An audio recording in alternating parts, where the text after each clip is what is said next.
banyak yang suka ke situ mungkin tumbalnya masalah enak. Tumbalnya itu apa? Musuh kita. Jadi misal kamu punya musuh, nah musuh itu yang ditumbalkan ke sana. Jual musuh. Jual musuh. Itu istilahnya. Cuman persyaratannya istrinya itu apa tidur kan? Itu seperti mendengar kayak ada suara di depan, ada lirikan ada derap kaki kuda, sama kayak ada kelinding gitu. Tapi yang namanya cewek juga kebetulan istrinya juga agak penakut, tidak berani untuk melihat itu siapa, ada apa. Nah, itu sampai akhirnya dia itu terdiam di kamar antara takut, penasaran, pengen nengok tapi nggak berani. Nah tiba-tiba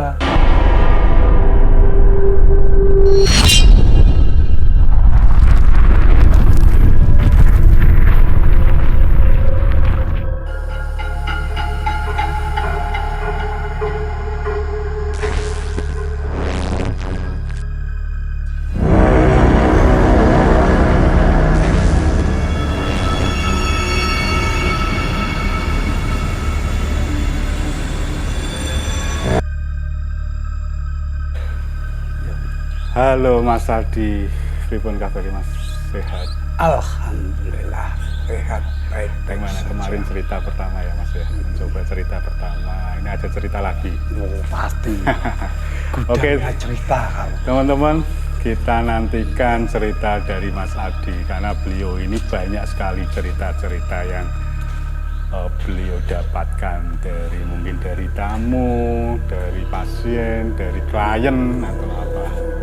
Ini cerita soal apa Mas? Kira-kira? Kalau ini cerita tentang pesugihan juga. Pesugihan juga. Karena memang Mantap. kebanyakan itu yang pada datang ke tempat kita itu memang banyak yang mengalami problem keuangan, kesulitan ekonomi.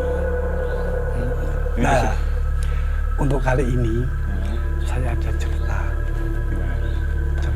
tentang pesugihan di daerah Padi. Baru dengar kan kalau di daerah Padi ada pesugihan? Ya, ya. Pernah Banyak dengar sih, nggak? pernah ada sih. Nah, tapi kali ini di Alas Meronggo. Alas, Jadi di Desa Meronggo. alas. Itu di situ ada tempat juga untuk melakukan ritual pesugihan. Tapi itu udah Mas, tempatnya memang udah familiar. Sudah. Dari kalangan-kalangan Sudah itu banyak memang yang udah tahu. terkenal. Jadi kita terkenalnya nggak jelek-jelekin. enggak. Anu Jadi loh, terkenalnya di situ itu pesugihan Goleo.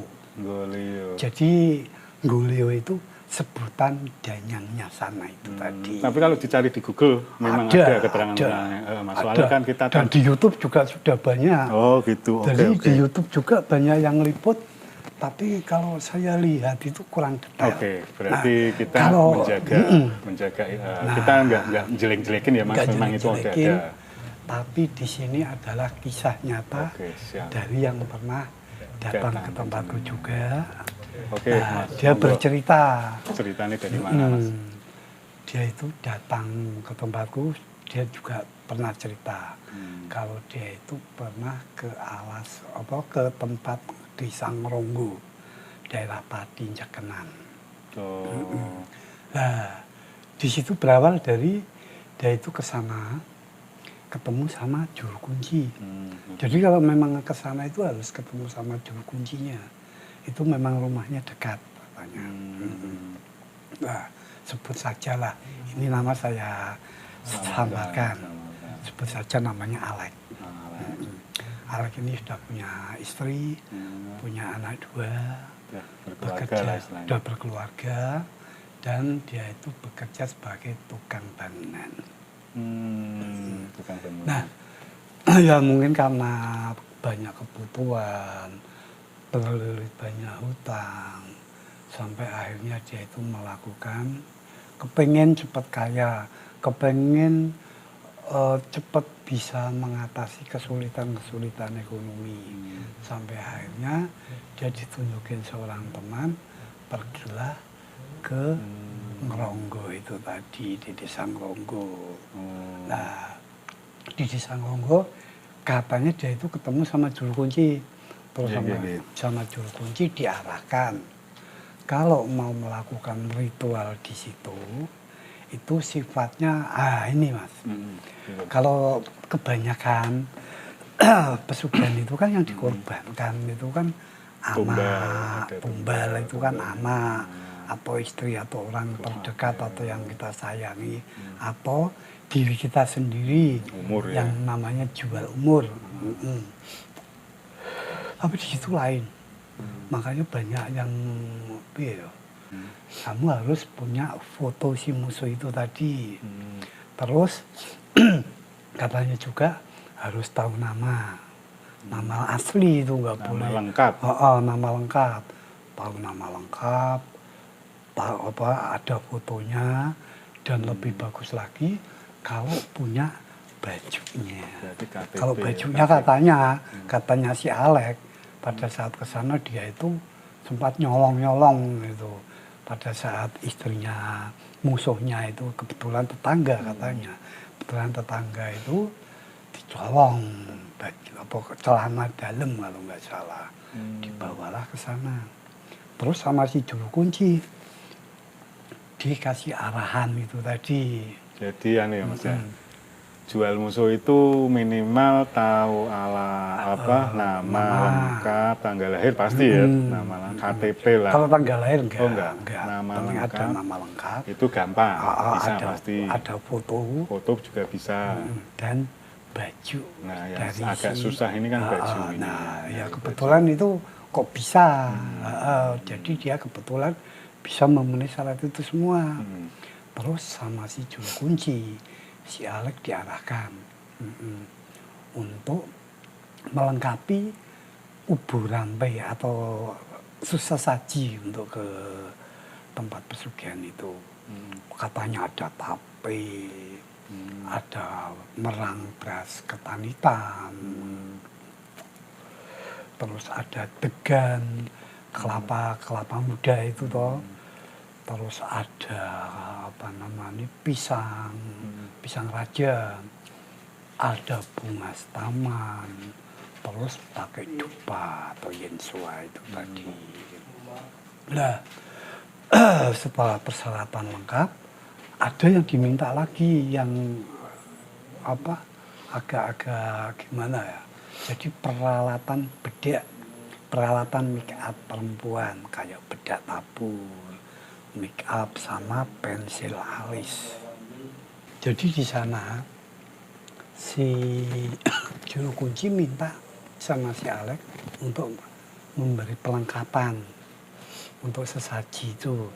Setelah ada foto, ada baju, sama nama orang yang jadi musuhnya dia itu tadi.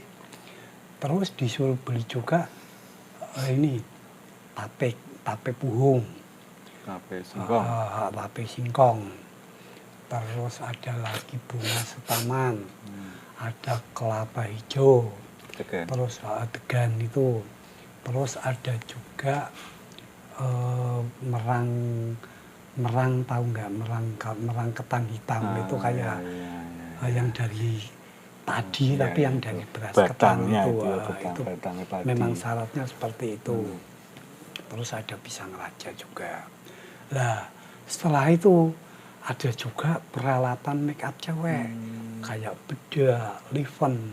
Harus cewek kenapa? Katanya yang Banggoleo itu cewek atau danyangnya itu memang perempuan. Oh, enggak tergantung dari musuhnya. Enggak. Tadi musuhnya memang laki. Oh. Nah, dia cerita setelah dia itu sampai di tempat pesugihannya itu, memang di situ penuh tumpukan kayak baju-baju. Terus di situ ada bekas-bekas kelapa muda itu degan-degan, ada juga kayak bedak-bedak itu yang ada kalau dibuka ada kacanya, ada memang di situ tempatnya dan benar-benar kalau tempatnya itu dibilang ada kuburan. Maaf Mas, kalau Mas Adi udah pernah ke sana juga, udah tahu tempatnya. Ceritanya. Jadi diceritakan dari si Diceritakan. Alek itu seperti itu. Oh. Jadi di situ ada kayak tumpukan-tumpukan, jadi menyerupai sampah. Tapi di situ memang banyak pakaian-pakaian, ada sesaji-sesaji, dan banyak katanya dikerubuti lalat juga di situ. Tapi di sebelahnya juga ada makam kayak orang kampung itu. Nah, terus diajaklah si Alek itu sama si juru kunci. Si juru kunci berdoa gini-gini, si Alek disuruh mengikuti doa, peraturan doa-doanya itu. Nah, si Alek bercerita setelah ritual dari situ, maka pulanglah. Dan untuk selanjutnya di setiap malam, katanya si Alek itu disuruh menyediakan sesaji juga di rumah. Jadi tahapannya dia ke tempat juru kunci melakukan ritual di tempat ugo rampenya pesugihan itu, menyiapkan ugo rampe, ritual, terus dia pulang. Ada juga di rumah ada ritualnya lagi. Ada ritual lagi yang sudah dituliskan mantra atau doanya sama Mbak Juru Kunci itu, yang nanti malamnya untuk dibaca sekian kali. Sambil juga ada sesaji juga di rumah, dan diharuskan punya kamar kosong. Jadi itu kamar harus kosong, Harus punya nggak kamar ada kosong. apa-apa. Iya. Nah, cerita dari si juru kunci katanya nanti di ritual yang di rumah itu entah malam keberapa, tapi kalau katanya sih nggak sampai lebih dari 7 hari. Itu nanti akan datang seseorang ke rumah itu dengan membawa apa yang diminta. Nah, yang diminta Alek itu adalah uang. Ya nanti yang datang uang. Itu seperti itu ceritanya. Nah, kalau berarti pas di kamar itu ditentukan jamnya juga, Mas? Ditentukan jam 11 sampai jam 1 malam. Jadi nggak boleh kurang, nggak boleh lebih. Jadi harus ditunggu. Entah datang atau enggak, jam 11 harus masuk kamar. Kalau belum datang, jam 1 pun juga sudah boleh istirahat. Berarti antara retang jam 11 sampai jam 1 itu yang ditunggu, wajib ditunggu sambil baca-baca doa itu. Ambil wirid lah kayak. Nah, mungkin moco-moco tunganya itu tadi biar Mbah Ngolionya itu datang. Nah, akhirnya si Alek cerita juga gini. Kan aku tanya, nah terus gimana, berhasil nggak ritualmu itu, Lek? Nah itu Pak, saya itu antara berhasil atau enggaknya itu saya ragu juga. Ragunya gini, saya pada saat itu saya sudah menjalankan ritual sudah 4 malam di kamar itu sambil ya melaksanakan apa yang diajarkan sama si juru kunci tadi. Tapi kok nggak ada apa-apa. Sampai tiba malam yang kelima, saya kebetulan diajak temen untuk jagung. Jagung itu resepsi, menghadiri resepsi. Melek-melek, ada dangdutan di tempat teman. Lah, aku datang di sana jam 8. Kumpul-kumpul sampai akhirnya keasikan, sampai aku lupa harusnya aku jam 11 itu sudah di rumah. Aleknya itu? Si Alek itu sudah di rumah. Tapi sampai jam 11, jam 12 belum. Sampai akhirnya di jam 12:30 dia ingat, wah iya aku jalan ke ritual lagi. Akhirnya pulanglah si Alek. Nah, yang di rumah istrinya itu mengalami kejadian aneh. Jadi saat Alek itu nggak di rumah, istrinya mendengar. Jadi sekitar jam setengah 12-an, istrinya itu tidur kan. Itu seperti mendengar kayak ada suara kuda di depan. ada lirikan kuda, ada derap kaki kuda, sama kayak ada kelinding gitu. Tapi yang namanya cewek juga kebetulan istrinya juga agak penakut, tidak berani untuk melihat itu siapa, ada apa, itu sampai akhirnya dia itu terdiam di kamar antara takut, penasaran, pengen nengok tapi nggak berani. Nah tiba-tiba ada suara glumpiang sama piring pecah di dapur. Entah itu apa, semakin takut. Nah dari ketakutan itu tadi, jam 12:30 si Alek datang. Nah istrinya gembor, sampai gembor dikira yang apa datang itu yang gembor gulung tangan itu tadi maling ataupun apa. Oh tolong lah. Tapi ternyata suami ini si Alek itu. Nah sesampainya Alek di rumah, istrinya cerita, loh Pak tadi itu toh Pak, ada suara-suara aneh, kayak ada kuda, kayak ada apa kereta. Nah terus akhirnya di dapur itu kayak ada orang ngamuk, membalangi sana sini sampai piring-piring pada pecah. Ayo Pak coba ditengok. Nah ditengoklah ke dapur, memang isi dapur itu sudah berantakan semua. Oh, waktu dilihat dapurnya memang ada orang yang pernah ke situ seperti ngamuk. Habis itu si Alek cerita, kaget juga. Aduh, apa ini ya yang aku ritualin datang atau gimana? Bingung, sudah 12:30. Terus dia masuk ke kamar untuk mau melanjutkan ritual, tapi sudah nggak ada apa-apa. Jadi di sini kesimpulannya antara berhasil atau enggak, atau memang itu tadi Golio yang Golio itu datang, tapi dia pas tidak ngadep, atau entah itu apa. Jadi kalau kesimpulannya saya lihat kalau dari mata batin saya, itu pastinya Mbak Golio yang datang. Mau memberi sesuatu yang dia minta, dilalah yang minta malah pergi. Jadi itu apa? Kesimpulannya gimana? Si Alek itu ya memang tidak berhasil menjalankan ritual itu. Misalnya kalau berhasil, ya pasti yang kereta itu pasti membawa sesuatu yang mau diberikan sama si Alek.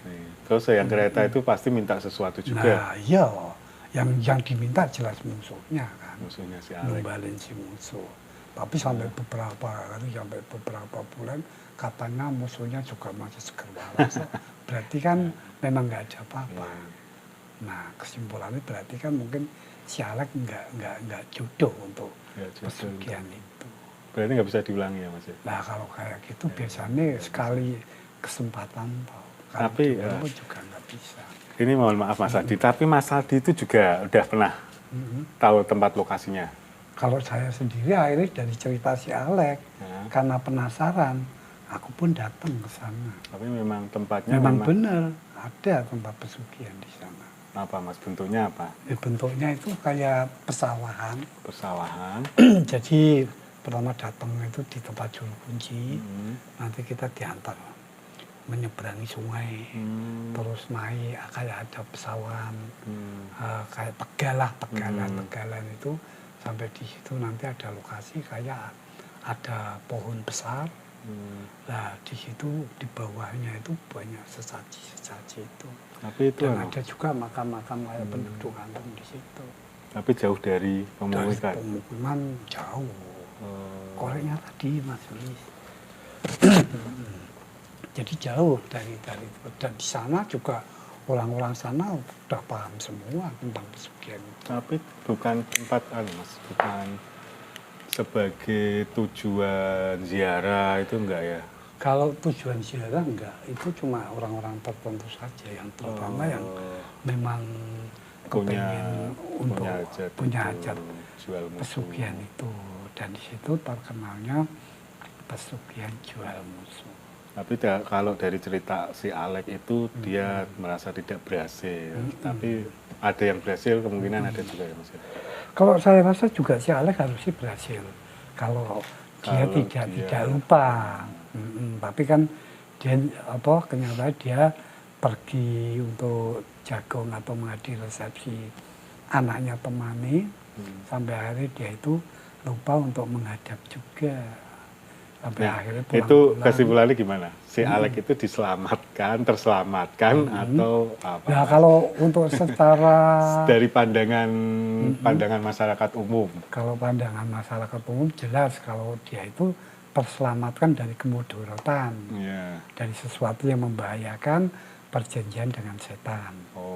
Tapi kalau dari segi si Alek sendiri, kalau dari segi hajatnya suatu kegagalan atau penyesalan. Soalnya kegagalan itu bukan dari faktor dari yang pesugihannya atau juru kuncinya, tapi dari si Alek yang lupa melakukan. Tapi hikmahnya sebenarnya itu sebenarnya dia terselamatkan untuk melakukan perjanjian dengan kan ada perjanjian itu. Iya pasti. Dan untuk pesugihan itu sendiri biarpun yang ditumbalkan musuh, tetap untuk diri dia sendiri pasti ada. Alam itu pasti, keseimbangannya itu pasti ada. Nah, jadi kesimpulannya entah itu jual musuh ataupun orang lain yang ditumbalkan bukan anak atau istri atau saudara kita, jelas semua itu faktornya bakal menyesatkan kita juga kan. Ya, poinnya memang harusnya si Alek juga bersyukur ya Mas ya, dia terselamatkan. Kalau untuk dilihat dari segi sosial, dari segi pada umumnya, dari segi kemasyarakatan, dari segi. Tapi kalau dari pemikiran dia yang sudah mumet, dia menyesal kenapa harus gagal. Kalau dari segi aku pribadi ya, saya lebih lebih mengatakan dia itu terselamatkan dari hal seperti itu kan. Oke teman-teman, tadi udah kita dengarkan cerita dari Mas Adi. Kemungkinan nantinya akan banyak lagi cerita-cerita. Banyak ya Mas, masih banyak ya Mas ya. Yang penting teman-teman kalau ingin tahu update cerita-cerita dari Mas Adi, jangan lupa untuk subscribe, like, dan di-share sebanyak-banyaknya. Kalau mau komen, mau tanya-tanya, bisa di komen di bawah. Nanti kemungkinan Mas Adi bisa menjawab pertanyaan dari teman-teman. Oke, itu aja Mas Adi. Terima kasih untuk ceritanya. Oke. Assalamualaikum warahmatullahi wabarakatuh.